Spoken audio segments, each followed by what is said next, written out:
মঙ্গলবার আসানসোল পৌর নিগমের উপনগর অসম ভাগের চেম্বারে এনইউএলএম সদস্যদের নিয়ে এক বিশেষ বৈঠক করা হয়। বৈঠকের মুখ্য উদ্দেশ্য ছিল হোমলেস ও রেঞ্জবাসীরা ব্যক্তিদের জন্য পুষ্টিকর আহার সংগ্রহ করা। এদিন ডেপুটি মেয়র জানান, খুব শীঘ্রই হোমলেস ব্যক্তিদের জন্য এই ব্যবস্থা করা হবে। এই বিষয়ে তিনি আরো কি বলেছেন আমরা শুনে নেব।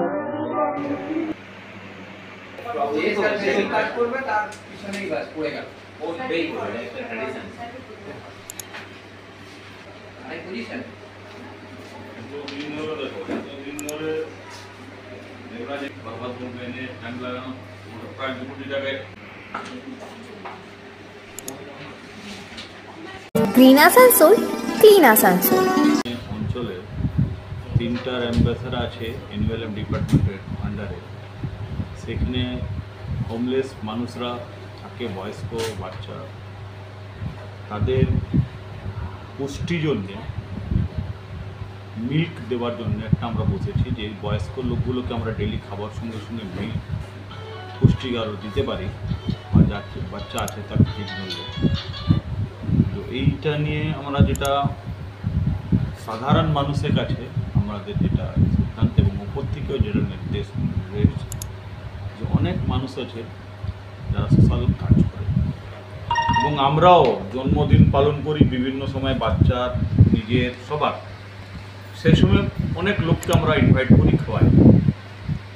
তো আমরা এটাই করেছি যে সাধারণ মানুষ কাছে আমরা গিয়ে বলবো যে আপনারা বার্থডে বা জন্মদিন যেটা পালন করছেন নিজের বা বাচ্চার বা বউ, ম্যারেজ অ্যানিভার্সারি করছেন, সে বন্ধু বান্ধবকে খাওয়াচ্ছেন, সেটা নিয়ে কোনো অতপ্পতি নেই। কিন্তু আপনাদের এই খুশিতে এই আশাহীনতা মানুষ যারা হোমলেস আছেন, যাদের কাছে কেউ নেই, পরিবার, তাদেরকেও যদি একটা ইনভলভ করে নিন তাহলে খুবই উপকার হবে, ভালো লাগবে, ওরও আনন্দ পাবে।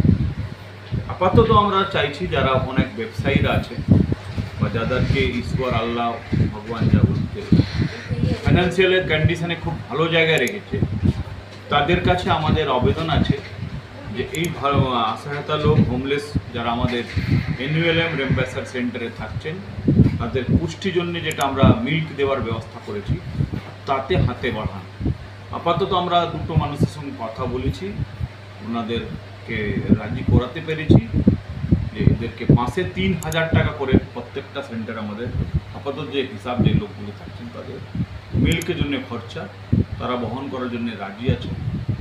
আমরা খুব তাড়াতাড়ি সম্ভব আছে যে ওই র্যাম্বাসাতে আমরা যারা অসহায়তা মানুষরা আছেন, হোমলেসরা আছেন, যারা ওইখানে থাকছেন, তাদেরকে ফুডিং সঙ্গে সঙ্গে, খাবার সঙ্গে সঙ্গে ফুডিং মানে মিল্কও দিতে পারি, এই চেষ্টা। এই জন্য আমরা আজকে আমাদের এনইউএলএম ডিপার্টমেন্টে সমস্ত পদাধিকারী এবং 3টা যে সেন্টার আমার সুডা গাইডলাইন অনুসারে যে এজেন্সিরা পেয়েছে, যারা চালাচ্ছেন, এইটা মেনটেন্যান্স করছেন, তার 3টা সেন্টারে আমাদের সেন্টার ম্যানেজারও আছেন, এটাই নিয়ে আমরা বসেছি।